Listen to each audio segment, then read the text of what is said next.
जब शांत करने की प्रक्रिया की और नरसिंह को शांत करने का क्रिया किया, तो सब भगवान ने कहा प्रभु ये आपका अवतार क्या है, ये सर्वेश्वर अवतार क्या है, आपने ये अवतार लिया है।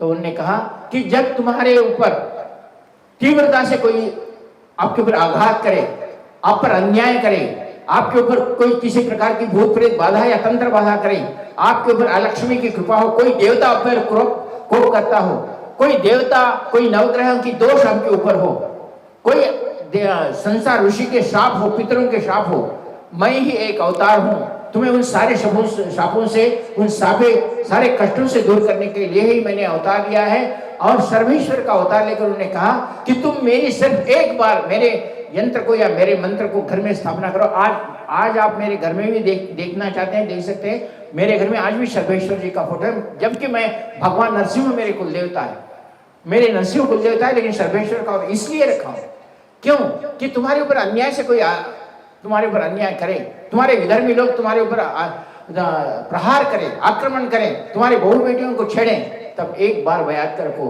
सिर्फ सर्वेश्वर का यंत्र घर में रखो और केवल 11 बार मंत्र बोलो, वो आने से पहले कतराएगा या उसके ऊपर कुछ न कुछ आघात होगा। इसका मैं एक छोटा सा उदाहरण देता हूं। मेरे पास से रिसेंटली की बात है, यानी एक 6-7 महीने की बात है। उनने कहा कि प्रभु मैं आपके क्या करूं, मैं यूपी का रहने वाला हूं और मैंने भागकर वहां के आक्रमण को देखने थे मेरे ऊपर, मेरे पत्नी बच्चियों को, मेरी बच्ची को उठा के ले गए, मैं कुछ नहीं कर सका, मेरी बारे में पत्नियों पर मेरे ऊपर सब पर प्रभाव हुआ और मैं वहां से भागकर हिमाचल प्रदेश में चला गया।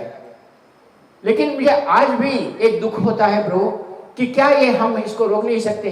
मेरी बेटी चली गई, मेरी बहन चली गई, अब वो मेरे माता पिताओं पर आक्रमण कर रहा है, क्या हम इस आक्रमण को नहीं रोक सकते। मैंने कहा तुम मूर्ख हो, तुमसे नहीं हुआ, तुम्हारे जीवन को क्यों बचाना चाहते हो। एक बार तुम त्याग करके मरने की बात तुम करो ना, आने दो ना उसको मरने के लिए, वो तुम्हें कैसे मारने के लिए आएगा देखा। तुम एक बार पत्थर उठा के उसको भी मार के देखो ना, दिखाओ ना। गुरु जी ऐसा करे तो घर को जला देगा, जलाने दो, वैसे तो वो मरे तुम भी मर जाओगे, मर जाओ, लेकिन तुम करके तो देखो। वो डर गया। गुरु जी ऐसी बात क्यों कर रहे हैं, क्यों कर रहे हैं कि तुम उस अन्याय को सहन कर रहे हैं। और वो जब हिमाचल प्रदेश चले गए तो वो मेरे पास आ गए थे, गुरु जी कोई ऐसी साधना बताओ कि मैं इसको रोक सकूं। और उसने आने के बाद मैंने कहा क्या, मैं घर में ही मेरे गौलीगुड़ा के घर में बैठा था, मैं सामने पूजा कर रहा था। मैंने कहा तुम अगर उस आक्रमण को रोकना चाहते हो तो एक बार मैं तुम्हें कहता हूं, तुम मुझे वचन दो। मैं बोले क्या, तुम फुल यूपी जाओगे और उस घर में रहोगे, बोलो मैं तुम्हारी रक्षा करने के लिए तैयार हूं, जो तुम मेरी साधना करो, मैं जो साधना बोलता हूं वो तुम करो। वो बोला गुरुजी डर लगता है, आपको क्या पता है, आप यहाँ बैठे बैठे बातें बोल लेते हो, वहां गए तो मुझे तो बराबर मार ही देंगे और सारे साथ के लोगों को भी मार देंगे।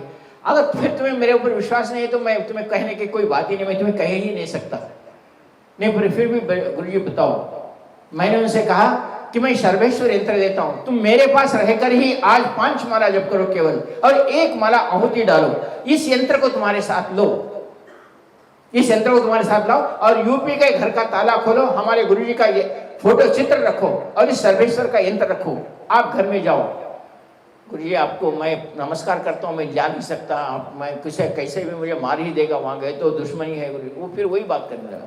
मैंने तुझे मुझ पर विश्वास है तो एक बार करके तो देख, तू जाके तो आ, तू जा, मर गया तो मैं तेरे साथ हूँ। बोला मैं फिर कैसे गुरुजी आप हैदराबाद में बैठे, मैं वहां मार दे रहा तो आप आते क्या मेरे को बचाने के लिए। मैं बोला तेरे साथ जो यंत्र दे रहा हूं ना, उस यंत्र के साथ मेरे गुरुजी भी है और मैं भी हूं, तुम उस पर विश्वास तो कर, एक बार जाके तो देख।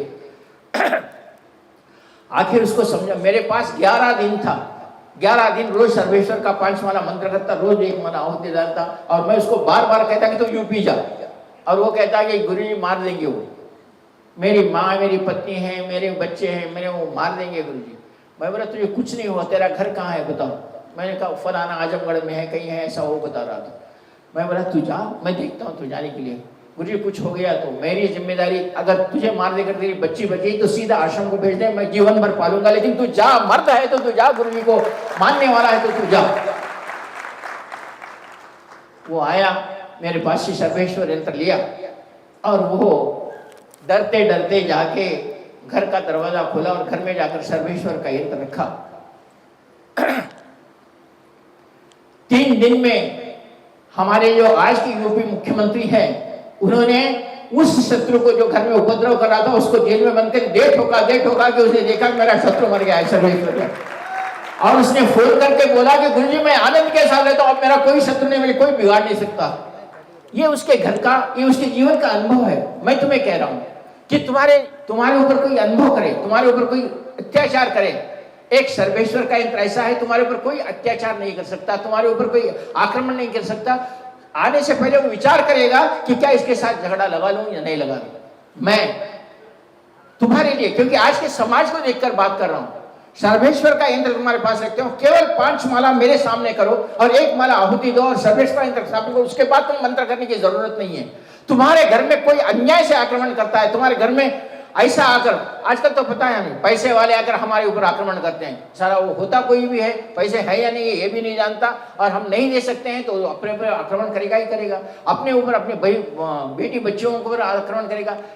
आजकल लूट देने की, या तो तुम धर्म बदलो, या तो तुम्हारा पैसा दे दो, या तो तुम्हारा घर दे दो, या तो तुम्हारी बच्ची दे दो, या तो ये हमारे जीवन में चल रहा है। और इसको रोकना चाहते हो तो एक बार तुम सर्वेश्वर यंत्र को अपने घर में रखो और 5 माला जप और एक माला आहुति करो।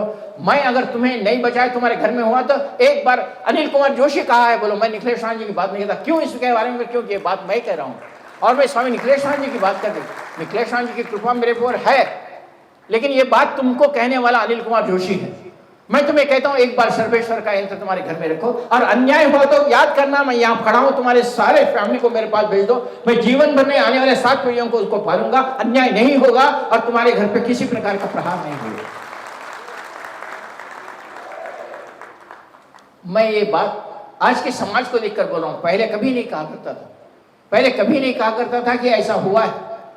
मैं आपको ये बात इसलिए कह रहा हूं कि मैं उस अन्याय को देख रहा हूं। मेरे पास आने वाले बहुत सारे लोग ऐसे हैं, कोई कर्जे से पड़ा हुआ है, उसके ऊपर कर्जदार कर्ज देने वाला अत्याचार कर रहा है। मैंने इतनी बुराई भी मैं देखी है कि कर्जदार कर्ज देने के बाद उसको नहीं दिया तो उन्होंने बोला कि वो गुंडा है, मैं तेरी बीवी को या तेरे बच्चे को मेरे घर में रख लेता हूँ, जिस दिन कर्जा चुकाएगा तेरे को दे दूंगा। ऐसा अन्याय है, हम उसको रोक नहीं सकते। कितने दिन सहेंगे इस बात को? हमारे पास किस तरह लक्ष्मी आएगी? ये कब कर्जा चुकेगा? हमारा ऋण कब चुकेगा? और इस अन्याय को हम कब रोक सकेंगे?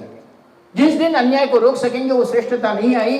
आपके जीवन में कोई ऐसा आक्रमणकारी आक्रमण ना करें और आपके जीवन में आपके बाल बच्चे सुखी रहे और आप इस भय से मुक्त हो, तो आप निश्चित रूप से मैं कहता हूं केवल सर्वेश्वर यंत्र को 5 माला जप करते हुए 1 माला आहुति देकर आपके घर में स्थापना करो और देखो कि ऐसा अन्याय तुम्हारे घर में होता है क्या, नहीं होना है, नहीं होता है। ये मैं आपको इस समाज को देखकर इस साधना को आपको प्रदान कर रहा हूं। मैं आपको आशीर्वाद देता हूं, आप सर्वेश्वर का यंत्र लाकर 5 माला मेरे सामने करो और एक माला आहुति डाल दो, आपके जीवन के उन सारे कष्टों को मैं निवारण करूंगा, ये मैं वचन देता हूं।